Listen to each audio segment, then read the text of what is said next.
পাখি। সালমান, তোমার পাখিটা আমি রাখতে পারছি না।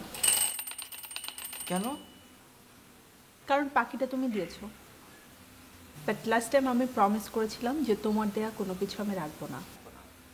আমি না দিলে আপনাকে কে দিবে? এটার কারণ কি আমি বুঝলাম না। পাখিটা তো সুন্দর। হ্যাঁ, পাখিটা সুন্দর, কিন্তু যে পাখিটা দিয়েছে সে ততটা সুন্দর না, তার মনটা অতটা সুন্দর না। খালি যদি একবার পারতাম মনটাকে খুলে আপনার সামনে ধরতে। সালমান, আমি অনেক সিরিয়াস, ঠিক আমিও আছে? তো। না, তুমি সিরিয়াস না, তুমি সবসময় একইভাবে কথা বলে যাও, তুমি কখনো বোঝার চেষ্টা করো না আমি কখন কি বলছি, কেন বলছি। আমি জাস্ট বলেছি রাখতে পারবো না, দ্যাটস ইট। তোমার দেয়া কোনো কিছু আমি রাখবো না। আমার পাখি তো আপনাকে আমি দিছি যাতে আপনি পাখিটাকে আদর করে দেন, কয়েকদিন পর বড় হয়ে যাবে, তারপর পাখিটাই আপনাকে আদর করবে। সবই ঠিক আছে, বাট তোমার দেয়া গিফট আমি রাখবো না, দ্যাটস ইট। কেন? কারণটা তুমি খুব ভালো করে জানো।